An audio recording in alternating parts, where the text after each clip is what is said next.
لا حول ولا قوة إلا بالله العلي العظيم.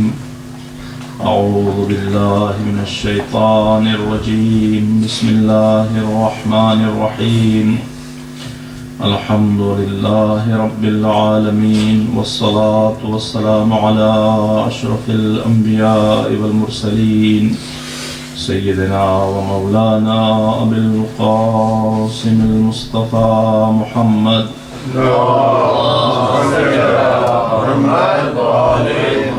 وعلى أهل بيته الطيبين الطاهرين المعصومين المظلومين، ولعنة الله على أعدائهم أجمعين. أما بعد، فقد قال الله الحكيم في الذكر الكريم: أعوذ بالله من الشيطان الرجيم. وبشر الصابرين الذين إذا أصابتهم مصيبة قالوا إنا لله وإنا إليه راجعون. صلوات. اللهم صل على محمد وآل محمد. I'd like to share just one story from the life of Imam Hussain alayhi salam in English. Then inshallah we'll recite the Masaib in Urdu. Historians say that it was habit of Imam Hussain alayhi salam that he used to perform Hajj on his feet. Usually he used to go to perform Hajj due to his devotion to Allah, due to his love to Allah, on his feet. And since people and all pilgrims on his way from Medina to Mecca, they highly respected Imam Hussain alayhi salam. So just to let them go on the backs of their camels, on the backs of their horses, Imam Hussain used to take unpaved path, because history says, due to high respect of Imam Hussain alayhi salam, when people saw him walking on his feet, so they themselves actually dismounted from their animals. But Imam Hussain, to let them go for Hajj comfortably, used to change his way. And even now, if you imagine going from unpaved path, taking diversions, and at that time, if you imagine the unpaved and unusual path, they were full of thorns, stones, and all other risks. But Imam Hussain alayhi salatu wasalam used to tolerate all of them. And history says, when Imam Hussain used to arrive in Mecca, was fully exhausted, and his feet were bleeding due to thorns and stones. So Imam Hussain alayhi salam used to accept all these pains and sufferings just for the comfort of people. So this is Imam Hussein's character, this is Imam Hussein's behavior. But what unfortunately people did with Imam Hussain alayhi salatu wasalam in Karbala. We are here to commemorate the murder of Imam Hussain alayhi salatu wasalam. Karbala کا وہ مسافر جو دوسری محرم کو کربلا کے تپتے ہوئے ریگزار میں وارد ہوا تھا، آج کربلا کا وہ مسافر کربلا سے رخصت ہو رہا ہے. دوسری محرم کو خیمے فرات کے کنارے نصب کیے گئے اور کچھ ہی دیر کے بعد دشمنوں کے اصرار پر خیمے فرات کے کنارے سے ہٹا دیے گئے، اور چوتھی محرم کو دریائے فرات پر 4000 پہرہ داروں کو بٹھا دیا گیا کہ خیام حسینی تک ایک قطرہ آب بھی نہ پہنچنے پائے۔ 7ویں محرم کو خیام حسینی میں قحط آب، اور تاریخ کہتی کہ جب 9ویں محرم آئی وَأَمَّا التَّاسُوعَ فَقَدْ حُصِرَ الْحُسَيْنُ علیہ السلام، 9ویں محرم کو مظلوم کربلا چاروں طرف سے نرغے آدھا میں گھر گئے، اور کم از کم 30,000 کا لشکر حسین غریب کے خون کا پیاسا نگاہوں کے سامنے موجیں مار رہا تھا۔ اور 10ویں محرم کی صبح نمودار ہوئی تو علی اکبر کی اذان سے صبح نمودار ہوئی۔ آقا حسین کے گھر میں، آقا حسین کے اس سفر میں ان کے ایک خاص مؤذن تھے جن کا نام حجاج ابن مسروق ہے، مگر آقا نے آج کی اذان صبح ان کے بجائے علی اکبر سے دلوائی۔ اس کی مختلف وجہیں ہو سکتی ہیں، بیویوں کا اصرار، دشمنوں کو پیغام کہ تم جس کے خون کے پیاسے ہو وہ کوئی اور نہیں، وہ محمد مصطفیٰ کی یادگار ہے، اور جس علی اکبر کو تم قتل کرنا چاہتے ہو وہ ہو بہو ہم شکل مصطفیٰ ہے، سیرت و صورت، رفتار و گفتار، عادات و اطوار، آواز، بولنے کا انداز، سب کچھ محمد مصطفیٰ کی طرح ہے۔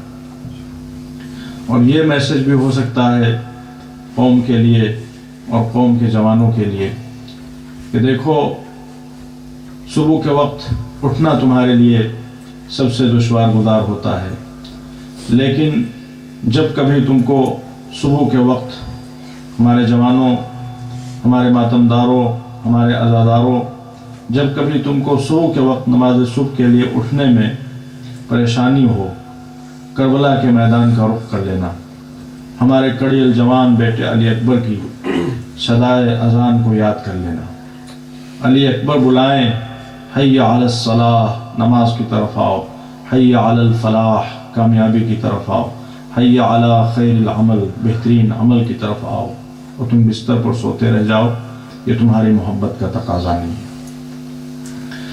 اور اس کے بعد جب سورج باقاعدہ طور پر طلوع ہوا تو اب جنگ کا آغاز ہوا۔ تاریخ کہتی ہے کہ دشمنوں نے سب سے پہلے مل کر خیام حسینی پر یلغار کر دی، اور جو خیام حسینی پہ انہوں نے تیروں کی برسات کی، تاریخ بتاتی ہے کہ زیادہ تر امام حسین کے اصحاب اس حملے میں کام آ گئے، اور پھر اس کے بعد تن بتن یک بیک جنگ کا آغاز ہوا۔ سب سے پہلے اصحاب حسینی میدان میں گئے، جب تمام اصحاب کام آ گئے تو اب اولاد مسلم و عقیل آگے بڑھی، اور اس کے بعد جب اولاد مسلم و عقیل بھی داد شجاعت دے کر کربلا کے مقتل میں سو گئے تو اب خود آقا حسین کی گود کے پالے آگے بڑھے۔ کبھی اون محمد آگے بڑھتے ہیں، کبھی قاسم آگے بڑھتے ہیں، کبھی علی اکبر آگے بڑھتے ہیں۔ مرثیہ نگاروں نے کیا خوب منظر کشی کی ہے، صبح سے لے کے شام تک کبھی لاش اٹھائی، کبھی رو دیے، اسی حال میں شاہ دن بھر رہے۔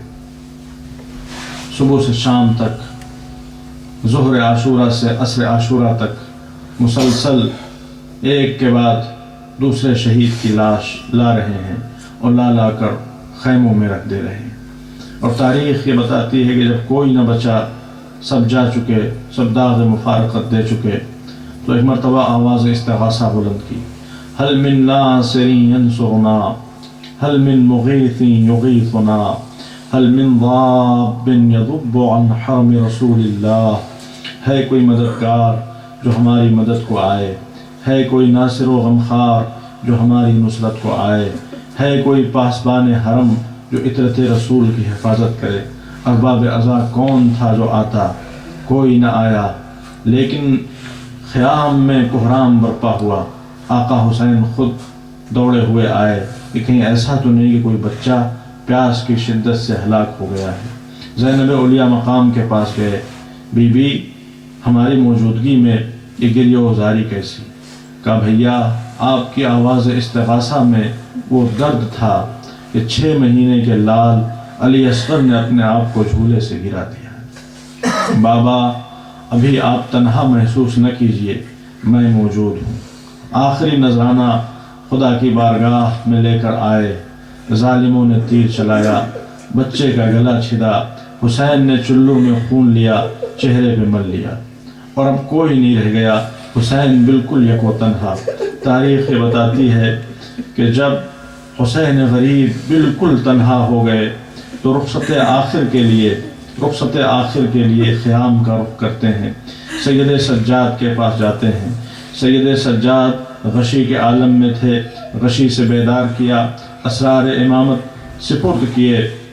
ابھی تاریخ یہ کہتی ہے کہ سید سجاد جب اپنے بابا کو تیروں میں چبھا ہوا دیکھتے ہیں، جب اپنے بابا کو تیروں میں ڈوبا ہوا دیکھتے ہیں، خاک اور خون میں غلطاں دیکھتے ہیں، تو تڑپ تڑپ کر ایک ایک شہید کے بارے میں پوچھتے ہیں، ایک ایک جانثار کے بارے میں پوچھتے ہیں، بابا حبیب کہاں ہیں جو آپ رخصت آخر کے لیے آئے ہیں؟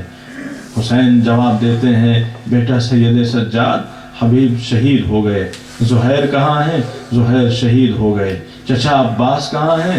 وہ بھی شہید ہو گئے۔ بھیا علی اکبر کہاں ہیں؟ وہ بھی شہید ہو گئے۔ امام حسین نے چاہا کہ داستان کو مختصر کریں، فرمایا اے میرے لال سید سجاد بس مختصر لفظوں میں یوں سمجھ لو کہ مردوں میں میرے اور تمہارے علاوہ کوئی باقی نہ بچا، سب جا چکے، سب داغ مفارقت دے چکے۔ اور اے میرے لال سید سجاد، اے میرے لال سید سجاد دیکھو میں جا رہا ہوں، تم جب وطن پلٹ کر جانا تو ہمارے چاہنے والوں سے ملاقات ہو تو ان تک ہمارا پیغام پہنچا دینا۔ شیعتی ما ان شربتم ما عذب فاذکرونی، اے ہمارے چاہنے والوں شرط وفا یہی ہے کہ جب کبھی بھی ٹھنڈا پانی پینا ہماری پیاس یاد کر لینا، اور جب کسی غریب الوطن کی خبر موت سننا تو ہم کربلا کے مسافروں پر آنسو بہا لینا۔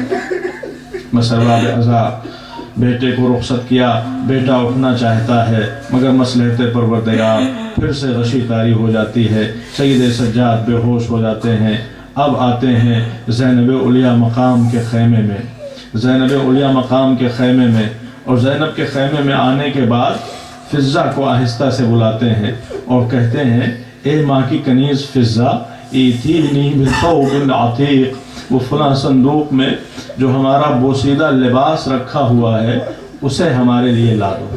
اماں فضہ یہ زندگی کی آخری خدمت ہے جو میں تمہیں دے رہا ہوں، بس ارباب عذاب آخری زحمت ہے جو تمہیں دے رہا ہوں۔ جناب فضہ جاتی ہیں، وہ پرانا صندوق کھولتی ہیں اور اس میں سے بوسیدہ لباس نکالتی ہیں اور لے کے آتی ہیں۔ اچانک زینب اولیاء مقام کی نظر پڑ گئی۔ فضہ کیا لے کے جا رہی ہو؟ آپ کے ماجائے نے بوسیدہ لباس منگوایا ہے، آپ کے ماجائے نے بوسیدہ لباس منگوایا ہے۔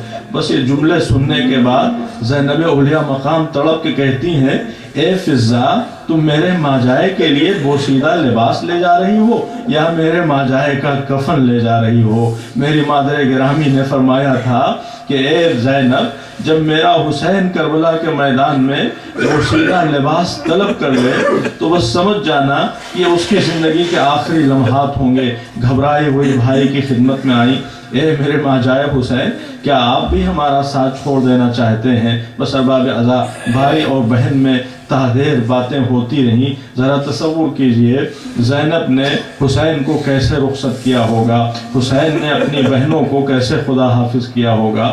بس ارباب عزا یہاں پر ایک واقعہ نقل یہ ہوتا ہے، بیان یہ کیا جاتا ہے کہ آقا حسین نے زینب اولیاء مقام سے کہا بہن زینب اب بہت دیر ہو گئی ہے، وعدہ طفلی نبھانے کا وقت آن پہنچا ہے، اب مجھے مقتل میں جانے کی اجازت دے دو۔ زینب اولیاء مقام نے کہا میرے ماجائے ذرا سر کو جھکائیے، اور پھر شہزادی نے بڑھ کر گلے کو بوسہ دیا۔ کہا اے میرے ماں جائے یہ فاطمۃ الزہرا کی وصیت ہے، اماں فاطمہ کی وصیت ہے، اے زینب جب میرا حسین رخصت آخر کے لیے آئے تو اس کے اس گلے کے مقام کو چوم لینا جہاں پر ظالموں کا خنجر چلے گا۔ بس ارباب عزا بھائی نے بہن کے بازوؤں کو چوما، اے میری شیر دل بہن زینب، میں بھی اپنے بابا کی وصیت پر عمل کر رہا ہوں اور ان بازوؤں کو چوم رہا ہوں جن پر میری شہادت کے بعد ریسمان ظلم باندھی جائے گی۔ بس ارباب عزا اب روایتوں میں ملتا ہے کہ آقا حسین ہیں خیمے سے نکل رہے ہیں، بڑی عجیب و غریب اور دردناک رخصتی ہے آقا حسین کی، تمام بیویاں حلقہ بنائے ہوئے ہیں، آقا حسین ہیں خیمے سے نکلنا چاہتے ہیں۔ آپ تصور کیجئے کہ جب کوئی مسافر کسی لمبے سفر پہ اپنے گھر سے باہر نکلنا چاہتا ہے اور گھر میں ماں موجود ہو، گھر میں زوجہ موجود ہو، بچے موجود ہوں، بہنیں موجود ہوں، تو سب کے چہروں پر کیسی اداسی ہوتی ہے اور سب کے چہروں پر کیسی پریشانی ہوتی ہے، حالانکہ سب کو یقین ہوتا ہے کہ ہمارا یہ مسافر جا رہا ہے اور کچھ ہی دنوں کے بعد واپس آئے گا، پھر ہم سب ایک ساتھ بیٹھیں گے، ایک دوسرے کو دیکھیں گے۔ عزادارو تصور کیجئے آقا حسین نکلنا چاہتے ہیں، بہنیں موجود ہیں، بیٹیاں موجود ہیں، اور سب کو اس بات کا یقین ہے کہ اب آقا حسین کو آخری مرتبہ دیکھ رہے ہیں، اس کے بعد دیکھنا نصیب نہ ہوگا۔ آپ تصور کیجئے زینب نے کس دل سے رخصت کیا ہوگا، ام کلثوم نے کس دل سے خدا حافظ کہا ہوگا، اور سب سے بڑھ کر سینے پر سونے والی سکینہ نے کس طرح سے بابا کو رخصت کیا ہوگا۔ ارباب عزا حسین غریب خیمے سے برآمد ہوئے، اب عجیب و غریب مظلومیت ہے، گھوڑا سامنے کھڑا ہے، رہوار پر سوار ہونا چاہتے ہیں۔ روایتیں بتاتی ہیں فَنَظَرَ يَمِينًا وَشِمَالًا، کبھی داہنی طرف دیکھتے ہیں اور کبھی بائیں طرف دیکھتے ہیں، کوئی نظر نہیں آتا، تو مقتل کا رخ کر کے تڑپ کے فرماتے ہیں یا ابطال الصفا ویا فرسان الحیجا ما لی انادیکم فلا تجیبونی، اے میرے شیرو، اے میرے شہسوارو، ارے تمہیں کیا ہو گیا ہے؟ حسین گھوڑے پہ سوار ہونا چاہتا ہے، حسین تمہیں بلا رہا ہے، مگر تم حسین کی مدد کو نہیں آتے۔ عجب نہیں مقتول لاشیں تڑپی ہوں اور کٹی ہوئی گردنوں سے آواز آئی ہو، آقا موت نے ہمیں مجبور کر دیا ہے، ورنہ آج بھی نصرت کے لیے تیار تھے۔ بس ارباب عزا یہاں پر مرثیہ نگاروں نے یہ منظر نقل کیا ہے اور روایتوں میں اس واقعے کو بیان کیا گیا ہے کہ حسین غریب کی یہ مظلومیت چاہنے والی بہن سے دیکھی نہ گئی۔ حسین جب کہ چلے بعد دوپہر رن کو، نہ تھا کوئی جو سنبھالے رکاب توسن کو، حسین چپ کے کھڑے تھے جھکائے گردن کو، سکینہ جھاڑ رہی تھی ابا کے دامن کو، نہ آسرا تھا کوئی شاہ کربلائی کو، فقط بہن نے کیا تھا سوار بھائی کو۔ چاہنے والی بہن آگے بڑھی، میرے ماں جائے گھبرائیے نہیں، زینب زندہ ہے، زینب کی موجودگی میں غربت و بے کسی کا تصور نہ کیجئے۔ عزاداروں کربلا کی طرف بڑھے، مقتل کی طرف بڑھے، روایتیں بتاتی ہیں تیروں نے بڑھ کے استقبال کیا، تلواروں نے جس میں نازنین کے بوسے دیے۔ حسین تھے، علی کے شیر تھے، لڑے اور خوب لڑے، فوجوں میں کوہرام برپا ہو گیا، الامان اور الحفیظ کی صدائیں بلند ہو گئیں۔ لیکن وہ وقت بھی آن پہنچا کہ اب حسین ہے اور وعدہ طفلی ہے۔ بس ارباب عزا تاریخ بتاتی ہے کہ بھاگی ہوئی فوجیں سمٹیں اور چاروں طرف سے یلغار شروع ہوئی، چاروں طرف سے حملے شروع ہوئے، جس کے ہاتھ میں جو اسلحہ تھا وہ آقا حسین پر حملے کر رہا تھا، اور جس کے پاس کچھ نہ تھا روایتیں بتاتی ہیں جھولیوں میں پتھر بھرے ہوئے آقا حسین پر پتھر برسا رہا تھا۔ بس ارباب عزا اتنے تیر چل رہے تھے، اتنے تیر جسم مبارک میں پیوست ہو رہے تھے کہ آقا کو ان تیروں کے نکالنے کا موقع بھی نہ ملتا تھا۔ روایتوں میں ملتا ہے کہ بس 3 تیر تھے جو حسین نے اپنے جسم اطہر سے نکالے۔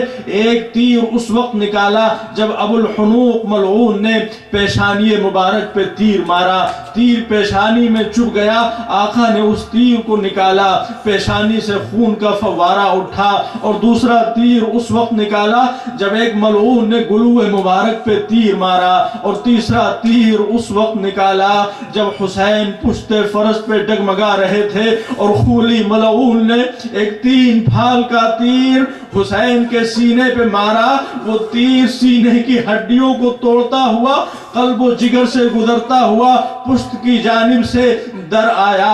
آقا حسین اس تیر کو آگے سے نکالنا چاہتے ہیں، آگے سے نہ نکال سکے، پشت کی جانب سے باہر کھینچا۔ روایت بتاتی ہے جب وہ تیر نکلا فَانْبَعَثَ الدَّمُ كَالْمِيزَابِ، تو امام کے سینے سے خون کا فوارہ اٹھا، اور پھر اس کے بعد راکب دوش رسول پشت فرس پہ سنبھل نہ سکا، بلند مرتبہ شاہ فرس زیں افتاد، اگر غلط نہ کنم عرش بر زمین افتاد۔ جنگل سے آئی فاطمہ زہرا کی یہ صدا، امت نے مجھ کو لوٹ لیا وا محمدہ، اس وقت کون حق رفاقت کرے ادا، ہے یہ ظلم اور دو عالم کا مقتدا۔ ارے 1900 ہے زخم تنے چاک چاک پر، زینب نکل حسین تڑپتا ہے خاک پر۔ بس ارباب عذاب کربلا کی جلتی ہوئی زمین پہ آئے، نماز عصر کا وقت ہو رہا تھا، اپنا سارا درد و غم بھولے، بے ساختہ مناجات کا سلسلہ، اللہم انت متعال المکان عظیم الجبروت غنی عن الخلائق غفور اذا استغفرت شکور اذا شکرت۔ پروردگار تو بڑا رحمان ہے، پروردگار تو بڑا کریم ہے، خدایا یہ آخری منزل امتحان ہے، حسین کو اس آخری منزل امتحان میں کامیاب فرما۔ پروردگار میں اپنا وعدہ پورا کر رہا ہوں، تو اپنا وعدہ پورا فرما۔ بس ارباب عذاب زہرا کا لال، فاطمہ کی گود کا پالا صحرائے کربلا پر زخموں سے چور چور تھا، مگر مناجات پروردگار میں مشغول تھا۔ اچانک شمر ملعون آگے بڑھتا ہے، اور تاریخ یہ منظر نقل کرتی ہے کہ جب شمر آگے بڑھا تو اپنے خنجر کو پتھر پر مارتا ہوا آگے بڑھ رہا تھا۔ کسی نے پوچھا، اے شمر، ارے تو حسین کو قتل کرنے کے لیے جا رہا ہے، اپنے خنجر کو کند کیوں کر رہا ہے؟ ظالم جواب دیتا ہے، خنجر کو کند اس لیے کر رہا ہوں تاکہ گلا کٹنے میں دیر ہو، اور جب گلا کٹنے میں دیر ہوگی تو حسین کو اذیت زیادہ ہوگی۔ بس ارباب عذاب وہ ملعون آتا ہے اور اپنے نجس پیر سے آقا کی شان میں گستاخی کرتا ہے۔ آقا آنکھوں کو کھولتے ہیں، ارے تو کون ہے جو اس انداز سے میری شان میں گستاخی کر رہا ہے؟ وہ جواب دیتا ہے، میں شمر ہوں۔ آقا نے فرمایا، میں جانتا ہوں تو شمر ہے، اے شمر اے بتا تو کیوں آیا ہے؟ کہا، میں آپ کو قتل کرنے کے لیے آیا ہوں۔ بس ارباب عذاب تاریخ منظر نقل کرتی ہے کہ آقا نے شمر کی طرف دیکھا اور فرمایا، اے شمر، کیا تجھے نہیں معلوم کہ اس کائنات میں میرے سوا نبی کا نواسا کوئی نہیں؟ کیا تو چاہتا ہے کہ زمین نواسے نبی سے خالی ہو جائے؟ کہا، میں سب کچھ جانتا ہوں مگر آپ کو قتل کیے بغیر نہ جاؤں گا۔ بس ارباب عذاب آقا حسین کی مظلومیت کی انتہا یہ ہے، فرماتے ہیں، اے شمر، تو مجھے قتل کرنا چاہتا ہے، قتل کر لے، مگر اسقنی شربتم من الماء، شہادت سے پہلے ایک گھونٹ پانی پلا دے۔ ارے میرا جگر پیاس کی شدت سے بھنا جاتا ہے۔ ظالم جواب دیتا ہے، اے حسین، ارے پوری دنیا پانی پانی ہو جائے، جب بھی یہ قطرے آب نہ ملے گا۔ جزاکم ربکم خیر الجزا۔ بسر باب ازا اب حسین ہے، سجدہ آخر کی تیاری ہے، سجدہ آخر میں سر ہے اور شمر ملعون کا کند خنجر ہے۔ عزاداروں کربلا کے میدان میں زلزلہ کا ماحول بنا ہوا ہے، زمین و آسمان میں تلاطم برپا ہے۔ زینب اولیاء مقام خیمے سے برآمد ہوتی ہے، ردا کو سنبھالے ہوئے ایک بلندی پہ کھڑی ہو کے دیکھتی ہے۔ کیا دیکھتی ہے کہ شمر سرانے کھڑا ہوا ہے اور بھائی کے سر و تن میں جدائی کر رہا ہے۔ منظر کچھ ایسا دل خراش تھا کہ چاہنے والی بہن برداشت نہ کر سکی، تڑپ کے آواز دیتی ہے، یبن سعد ایقتل ابو عبداللہ وانت تنظر الیہ، اے پسر سعد، ارے میرا ماجایا ذبح ہو رہا ہے اور تو کھڑا دیکھ رہا ہے۔ زینب کی آواز میں ایسا درد تھا کہ فوج میں کوہرام برپا ہو گیا۔ اور بسر باب ازا اور باب مقاتل لکھتے ہیں کہ حسین کے کانوں میں یہ آواز آئی، غیرت دار حسین برداشت نہ کر سکے، اے بہن زینب ارے خیمے میں جاؤ، ابھی حسین زندہ ہے۔ خیمے میں قدم رکھا، زمین کربلا کو زلزلہ، فرات کے پانی میں تلاطم، آسمان سے خون کی بارش، منادی کی ندا، الا قتل الحسین بکربلا، الا ذبح الحسین بکربلا۔ سید سجاد کے خیمے میں آئی، شانہ ہلایا، اے میرے لال سید سجاد، یہ مجھے ایسا محسوس ہو رہا ہے جیسے قیامت آنے والی ہو۔ اے میرے لال سید سجاد، عجیب و غریب آوازیں سنائی دے رہی ہیں۔ کہا پھوپھی اماں خیمے کا پردہ اٹھائیے، خیمے کا پردہ اٹھا، نیزہ طویل پہ بابا کا سر، السلام علیکہ یا ابا عبداللہ۔ پھوپھی اماں پرسہ قبول کیجئے، آپ بن بھائی کے ہو گئی، میں یتیم ہو گئی۔